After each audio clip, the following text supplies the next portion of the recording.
આજે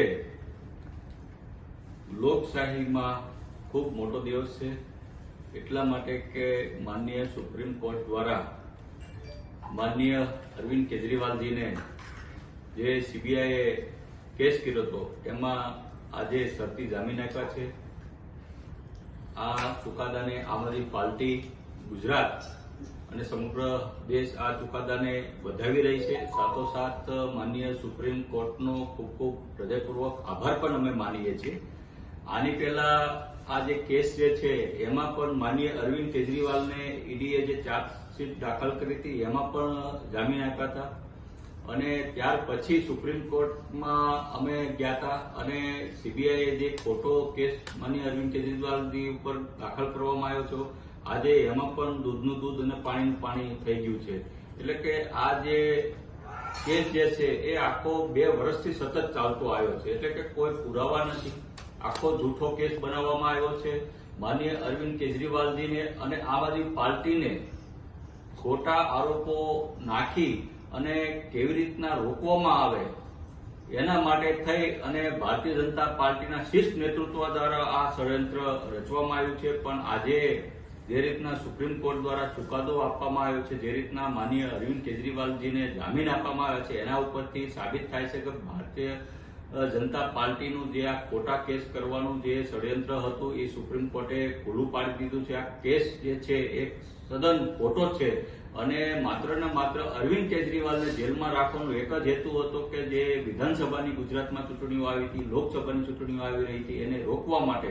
અને તમે જોયું છે કે હવે માનનીય અરવિંદ કેજરીવાલજી બહાર આવી ગયા છે, લોકોના વિશ્વાસ જીતી રહ્યા છે, ખૂબ સારા કામ કર્યા છે. તમે જોયું છે કે આરોગ્ય ક્ષેત્રે દિલ્હીમાં ખૂબ સારું કામ થયેલું છે, શિક્ષણ ક્ષેત્રે વર્લ્ડ ક્લાસ લેવલની સ્કૂલો બનાવવામાં આવી છે અને 200 યુનિટ સુધીની વીજળી માફ કરવામાં આવી છે. પંજાબમાં અને દિલ્હીમાં અનેક કામો કર્યા છે. એવા કામો ભારતીય જનતા પાર્ટીના જે રાજ્યો છે એ નથી કરી શકતી. આજે માન્ય તમે જોયું છે કે ગુજરાતમાં ભૂપેન્દ્રભાઈ પટેલની સરકારના પણ 3 વર્ષ પૂરા થયા છે, તેમ છતાં પણ ભૂપેન્દ્રભાઈએ પણ 200 યુનિટ વીજળી માફ નથી કરી શક્યા.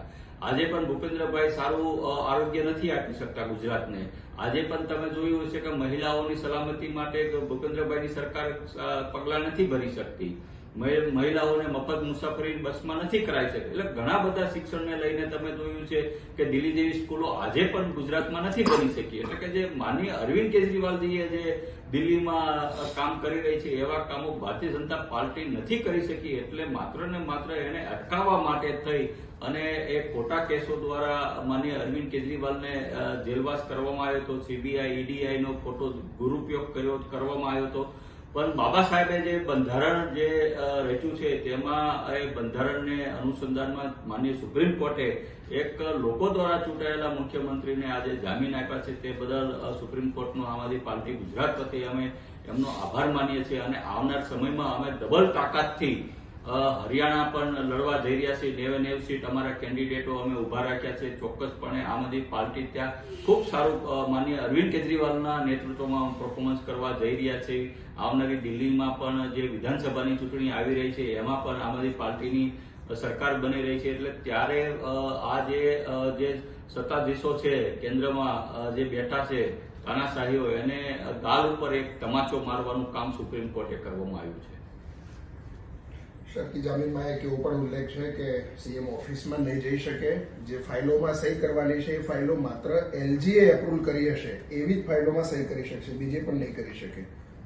ચોક્કસપણે સુપ્રીમ કોર્ટે ઘણી બધી શરતો મૂકી છે. એમાં અમે આવનારા સમયમાં એક લોકોના હિતના કામો ન અટવાય અને માનનીય અરવિંદ કેજરીવાલ જે લોકોના હિતના કાર્યો જે છે એમાં સહી કરી શકે એના માટે અમે ચોક્કસપણે